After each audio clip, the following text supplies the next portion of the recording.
चंद्र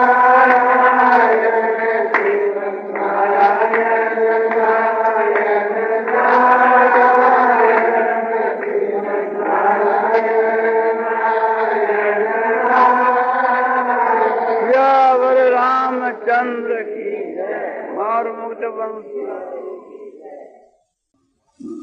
उसको शीघ्र परमात्मा की प्राप्ति नहीं होती, उसकी बुद्धि नाना प्रकार की छिन्न हो जाती है। कहते हैं कि देश आत्मिका बुद्धि रेख है कुरुनंद में, अरे बहुशा का जमीन का स्व बुद्धि अव्यवसायी नाम। भगवान कहते हैं कि जो निश्चयात्मिक जो बुद्धि है, भगवत विषय की जो बुद्धि है वो तो एक ही होती है, इसमें नाना प्रकार का भेद नहीं होता। परमात्मा के मां जो अपन इष्ट है बाह्य बुद्धि है, और साथ के मां दूसरे भी कोई इष्ट है तो वो तो व्यभिचार दोष है। जैसे पतिव्रता स्त्री है और वो पतिव्रता स्त्री होकर के और दूसरे पुरुष से प्रेम करे तो वो व्यभिचार में सही जाती है। किंतु वो सेवा सबकी कर सकती है, अपने घर पर आए 30 सास ससुर की वो अच्छी समझ जाती है। उसका पति भी खूब कहता है कि मेरी माँ की सेवा करनी चाहिए, मेरे बाप की सेवा करनी चाहिए, मेरे बड़े भाई की, मेरे बुझाई की सेवा करनी चाहिए। अपने घर पर कोई अतिथि आ जाए तो मैंने भोजन करना चाहिए, प्रेम से, भेदभाव नहीं करना चाहिए, सम भाव से मैंने भोजन करना चाहिए। अपने घर के ऊपर कोई श्राद्ध है, बरसोदी है, उस वक्त के बीच के ना कोई ब्राह्मण भोजन कराना हो या कोई बाहर से कोई भी एक प्रकार से चीज अपने पाँव में आ जाए तो उनकी दिलचस्पी से सेवा करनी चाहिए। सेवा की बात कहे या नहीं कि उनके साथ में व्यभिचार करना चाहिए, तो उसके साथ में जो दूसरे जो खराब जो भाव है वो व्यभिचार दोष है। उन्होंने भोजन कराना, सेवा करना ये दोष नहीं है, तो ये तो एक प्रकार से गुण है, तो ये तो करना ही चाहिए। तो अपने व्यक्तिगत जो एक स्वाद लेना है वो ही व्यभिचार दोष है। संसार के विषय भोगना के भोगने के समय के बीच में इनमें जो स्वाद लेना है वो भगवान की भक्ति के मां कलंक है। इसी प्रकार से कि समझो कि कोई भी संसारिक जो सुख है वो है तो उसके मां कलंक है।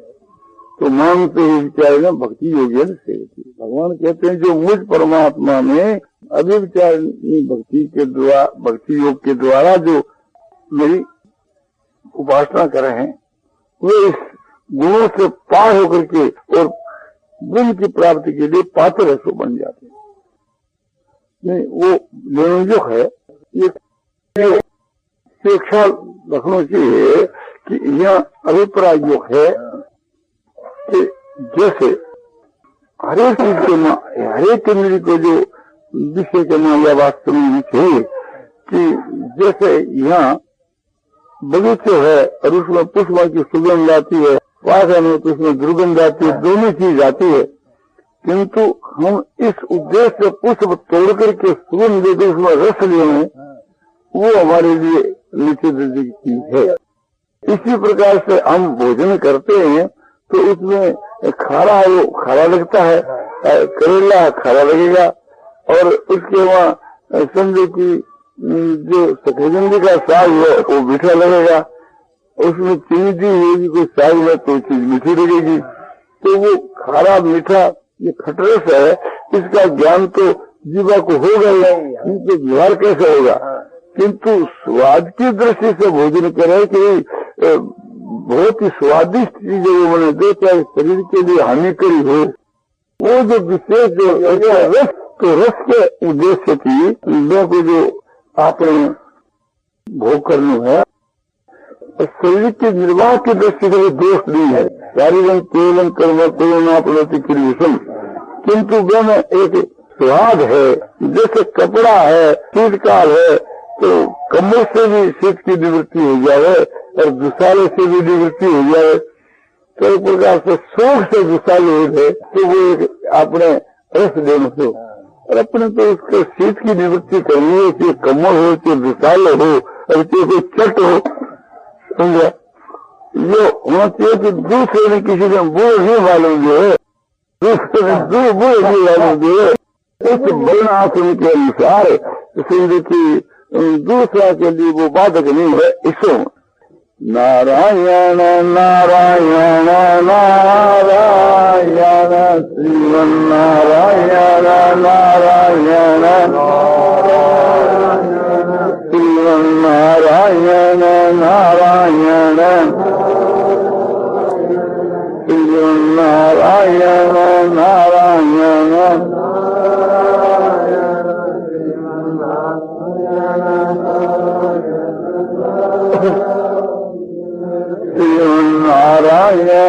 नारायण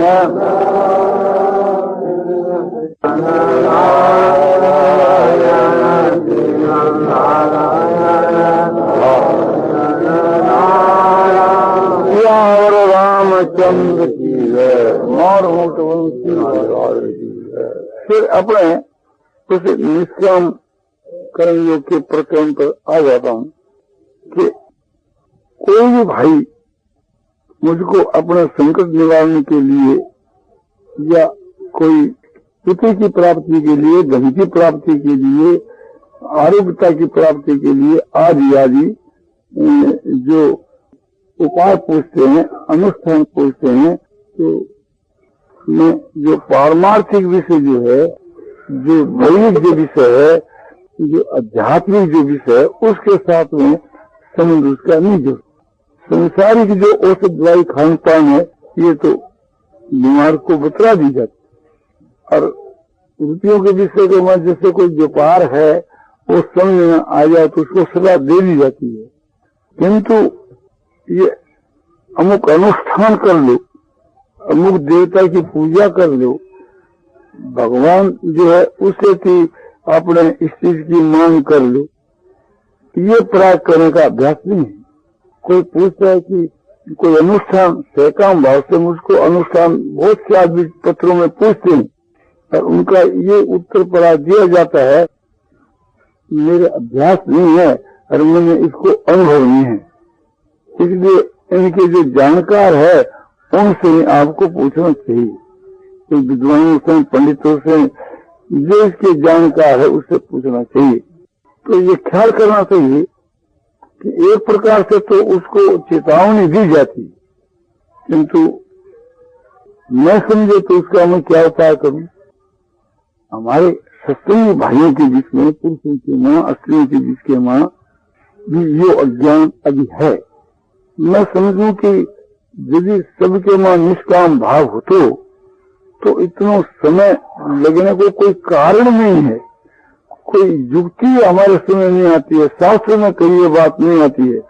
भगवान बड़े तेजी के साथ कहते हैं कि नया विक्रम नाशोस्ति प्रत्यवायो न युद्धते और स्वल्प मपस्य धर्म से त्रायते महतो भयात।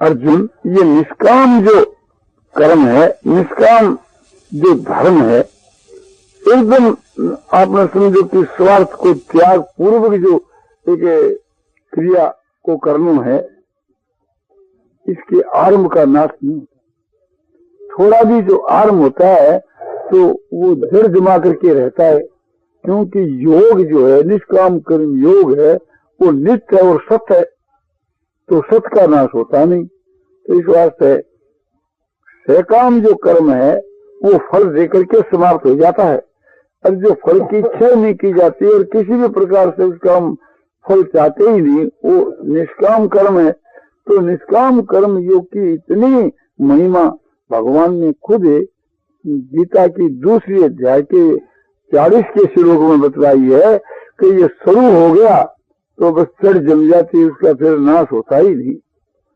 और प्रत्यवायो न विद्यते, और इसके मां प्रत्यवाय दोष नहीं लगता। प्रत्यवाय को मतलब है कि कर्तव्य कर्म का जो पालन नहीं करे उसको प्रत्यवाय लगता है। माता पिता की सेवा करना कर्तव्य है, कोई नहीं करे तो वो प्रत्यवाय का भागी होता है। यज्ञ पवित्र लेकर के फिर संध्या गायत्री नहीं करे, वेद नहीं पढ़े तो उसको प्रत्यवाय दोष लगता है, क्योंकि उसका कर्तव्य है। यज्ञ पवित्र लिया किस लिए? तो उसका कर्तव्य है कि संध्या करनी चाहिए, गायत्री का जप करना चाहिए, वेद का अध्ययन करना चाहिए, और वो न करे तो वो प्रमाद है और वो प्रत्यवाय दोष है। इसी प्रकार से प्रत्यवाय ये भी है कि एक प्रकार विधि जो है, विधि के सहित देवी की पूजा हम कर रहे हैं, शिव जी की पूजा कर रहे हैं और सकाम भाव से विधि की पूजा सो कर रहे हैं। उसमें देवी को लाल फूल चढ़ाने चाहिए, वहां सफेद फूल चढ़ा दिए तो उसमें विधि के बीच में ये दोष आ गया। ये है सकाम कर्म के बीच में। तो निष्काम कर्म के बीच के में ऐसा कोई अनुसंगिक बात घट जाए तो वो दोष का भागी नहीं होता। और देवी जैसे कमा होकर के उसका अनिष्ट भी कर देती है कि तू मेरी पूजा करता है कि मेरा अपमान करता है, किंतु निष्काम कर्म के बीच के में इस प्रकार का बिगड़ नहीं आता। इस प्रकार से कोई उसमें प्रत्यवाय दोष नहीं लगता। सकाम कर्म तो एक प्रकार से कोई कामना को लेकर है, उसकी कामना उसको उसकी कामना सिद्ध नहीं थी। तो निष्काम में मैं निष्काम भाव से कोई काम करूं, कोई कामना के लेकर तो करता ही नहीं, करूं सो आपके लिए अच्छे है, कोई यह बात तो है ही नहीं। उसके लिए मैं बाध्य नहीं हूं कि तुम्हारे को निष्काम करना ही पड़ेगा, निष्काम कर्म करना ही पड़ेगा, इसके लिए मैं बाध्य नहीं हूं। इसलिए उसमें कोई कमी रह जावे, गुणों की कमी रह जावे, कोई विधि की कमी रह जावे, कोई समझो कि कर्तव्य की कमी रह जावे तो वो पाप का भागी नहीं होता। ये उसकी विशेषता है निष्काम कर्म को जो महत्व है। और फिर कितना भारी महत्व है, एक से एक बढ़ करके बतलाता चलाया। 3 बात बतलाई कि एक तो यह कि नया विक्रम ना सोचती, उसका नाश नहीं होता, वो कर लिया वो बना रहता है। फिर दूसरे सकाम में लग जाता है तो जो निष्काम जितना कर लिया वो कायम रहता है, उसका नाश नहीं होता। और इससे बढ़कर ये बात दिखलाई कि यदि उसकी क्रिया के बाद कहीं यदि अनुसंगिक दोष आ जावे तो वो पाप का भागी नहीं होता। मैं निष्काम भाव से कोई भी आप की सेवा करता हूँ और उस सेवा के काम में मेरे से कोई गलती हो गई है और मैं उसको पश्चाताप करूँ कि मेरी गलती होगी, तो आप खुद कहते हैं कि नहीं इसमें आपका कोई दोष नहीं है, ये तो आपकी गलती भूल से ये काम हो गया है, तो इसका आप पश्चाताप नहीं करें। आप हमारे को आश्वासन नहीं देते हैं। ये आप समझते हैं कि इनका तो कोई इसमें समझो कि स्वार्थ है ही नहीं, ये तो हमारे भले के लिए करता था और भले करते करते इसमें थोड़ा गड़बड़ हो गया, तो इसका कोई भी अपराध नहीं है। आप अंधकार में बैठे थे, आपके घर की लालटेन लेकर के और वहां में जला रहा था और मेरे से वो गोला फूट गया और मैं पश्चाताप करता हूँ, देखो मेरे से ये 8 आना का पैसा का नुकसान हो गया। तो कहता है नहीं आपका उसको कोई दोष नहीं है, तो भूल से ऐसे हो गया। और दूसरा लालटेन जला लो, क्या बात हो रही है, आप इसके वास्ते कोई पश्चाताप मत करो। क्यों आप समझते हैं कि आप अंधकार में बैठे, तो मैं तो आपके लिए रोशनी करता था और मेरी गलती से कोई ये ठुकरा करके गिर गया, फूट गया, कोई हमारी बुरी नीयत तो नहीं थी ना। तो इस प्रकार से थी भगवान समझते हैं कि इसकी बुरी नीयत नहीं है, तो कहते हैं नहीं कल्याण करते कैसे दुर्गति करते थी, कल्याण के लिए कर्म करने वाले की कभी दुर्गति होती ही नहीं। तो दूसरे के निष्काम भाव से हित करने वाले से कोई अनुसंगी कोई बात घट भी जाए तो उसको दोष नहीं लगता, वो अपराधी नहीं माना जा सकता। और इससे भी बढ़कर एक बात यह दिखलाई कि उसका थोड़ा भी जो पालन है निष्काम कर्म का, वो महान भय से तार देता है। महान भय क्या कि जन्म मरण का भय, संसार के बाद 84 लाख योनियों में भ्रमण करने का भय। तो इसके ऊपर थोड़ा विशेष ध्यान देना चाहिए कि स्वरूप मपस्य धर्म से, इस धर्म का थोड़ा भी अनुष्ठान महान भय से तार देता है। तो हम लोगों को ये विचार करना चाहिए कि वर्षों के वर्ष हो गए, यदि हमारे में कोई प्रकार का दोष नहीं होता, सकाम भाव हमारे में कहीं नहीं होता, तो हमारे कल्याण में विलंब क्यों होता। तो माता बहनों को भाइयों को इस बात को सुन करके के अपने हृदय में कहीं भी जो कामना हो, समझो छिपी हुई कामना हो उसका भी त्याग कर देना चाहिए, उसको भी हृदय से हटा देना चाहिए। प्रहलाद जी ने बार बार भगवान कहने लगे कि प्रहलाद कुछ तू मेरे से वरदान मांग, तू मेरे से कुछ वरदान मांग। तो प्रहलाद जी ने कहा महाराज मेरे तो कोई बात की कामना है ही नहीं, इच्छा है नहीं, क्या मांगू। बोले नहीं भी है तो हमारे संतोष के लिए मांग। प्रहलाद ने सोचा कि बार बार भगवान कहते हैं और हमारी दृष्टि में तो कोई कामना दिखती नहीं है, किंतु कहीं छिपी हुई है तभी तो भगवान कहते हैं ना, नहीं तो भगवान क्यों कहते। तो उन्होंने कहा कि मेरे कोई भीतर में कामना हो गए तो उसका सर्वथा विनाश कर, मुझको निष्कामी बना दे। तो कितना ऊंचा दर्जा निष्काम भाव का है प्रहलाद का जो है। तो हम लोगों को अपनी कामना नहीं भी दिखती है और कोई अच्छा पुरुष एक प्रकार से कहे कि भी तुम्हारे हृदय में कोई कामना होगी, टंटोड़ करके देखो, तो हमारे को फिर खोज करनी चाहिए, फिर विचार करना चाहिए हमारे। और भी एक बात आपको बताई जाती है कि आपको ये विचार करना चाहिए कि हमारे हृदय में कोई प्रकार की कामना है ही नहीं, तो क्या भगवान के घर अंधेर है जो कि अभी तक भगवान की प्राप्ति नहीं हुई। भगवान की प्राप्ति न होने में क्या कारण है। भगवान की जो भक्ति है, सकाम भक्ति से भी भगवान मिलते हैं किंतु विलम्ब होता है, और वो भक्ति यदि निष्काम हो जाती है तो भगवान बहुत जल्दी मिल जाते हैं। जब निष्काम कर्म से भगवान मिल जाते हैं तो फिर निष्काम भक्ति से मिल जाए, उसमें कारण क्या है। तो हमारी जो उपासना है भक्ति और हमारी जो क्रिया है माने परोपकार आदि कर्म, जो कुछ हम परोपकार करते हैं, दान देते हैं, यज्ञ करते हैं, तप करते हैं, वो हमारी जो क्रिया उसमें यदि निष्काम भाव थोड़ा भी होए, माने थोड़ा भी कर्म हमारा निष्काम हुए तो हमारा कल्याण हो जाना चाहिए। फिर एक विचार की बात आ गई कि भाव की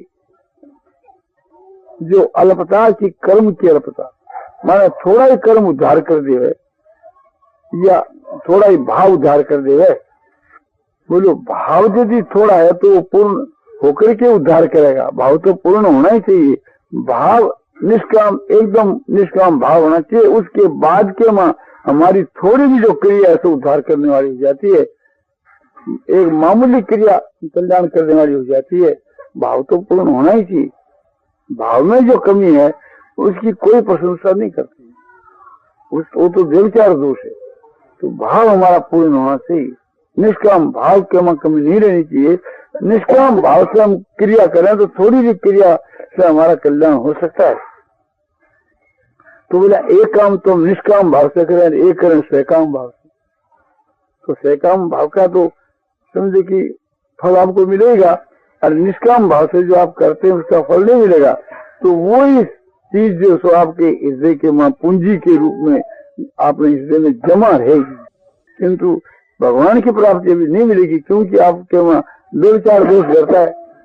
निष्काम भाव भी और सकाम भाव भी दोनों मिले हुए हैं, तो वो मिले हुए होने के कारण से विलम्ब होता है।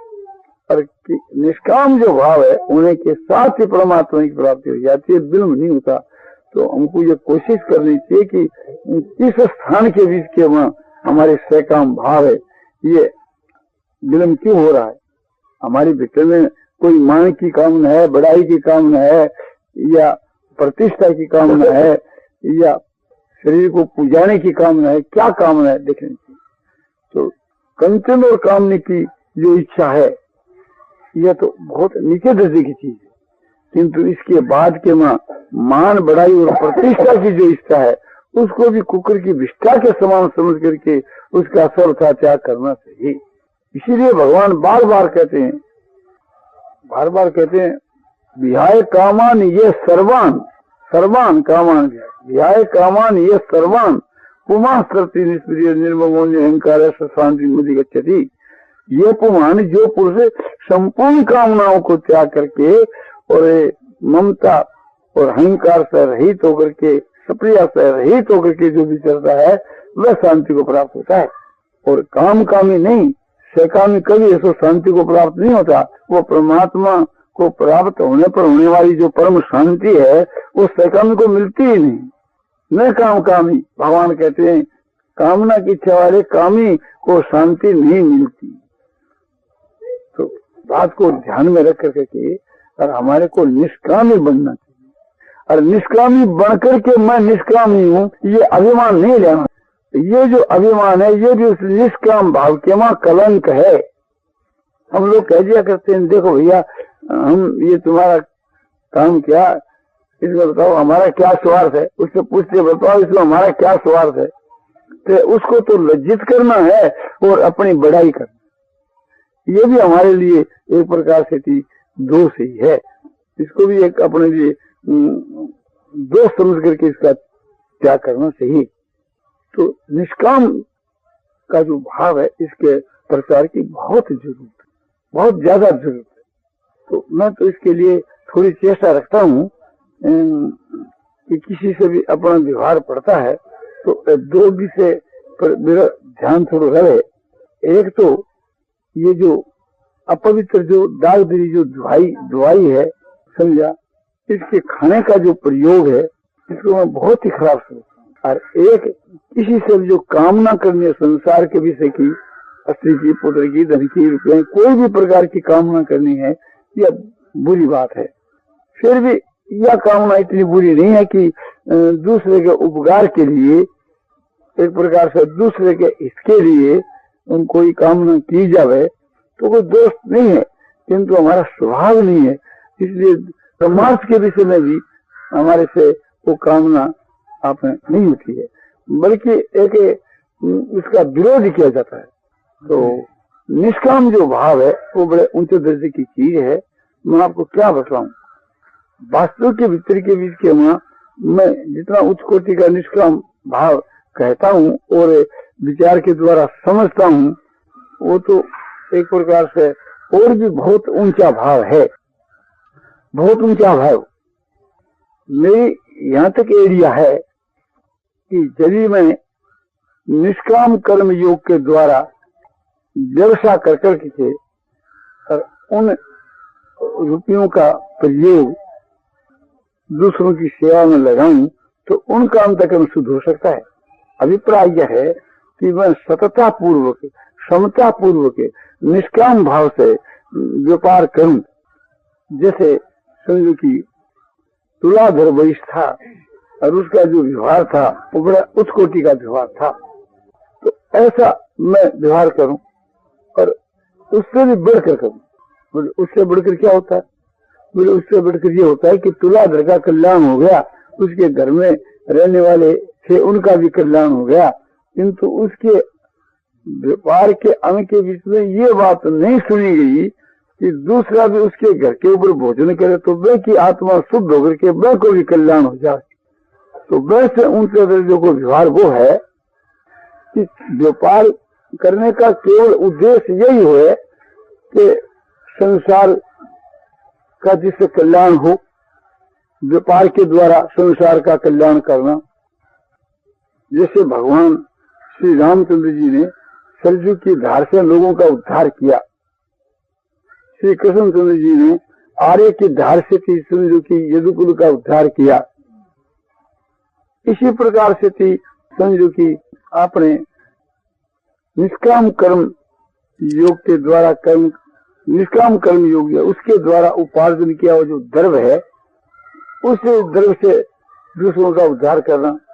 तो सर्व के मां तो निष्काम कर्म जो वास्तव के मां होने लगे तो उसके दर्शन से लोगों की चित्त में पवित्रता की लहर बने लगे। केवल उसके दर्शन का असर पड़े और जिसके साथ में व्यवहार किया जावे, लेन देन किया जावे, किसी से चीज खरीदी या किसी को बिक्री करी, तो खरीदने वाला और बेचने वाला उसके साथ संबंध करने वाला पवित्र हो जाए और उससे जो उपार्जन किया गया उस द्रव्य की इतनी शक्ति हो जाए कि समझो ऐसा मेरा व्यवहार हुआ और मेरे घर के ऊपर आप आकर भोजन कर लो तो थारी आत्मा पवित्र होकर के शुद्ध हो जाए या मेरे अन्न में शक्ति आ जाए। तो ऐसा जो व्यवहार है वो मैंने समझो कि किसी का देखा नहीं और मेरा भी ऐसा व्यवहार नहीं है। यदि ऐसा मेरा व्यवहार हुआ तो समझो कि आत्मा के कल्याण का एक बहुत ही सहज मार्ग निकला है।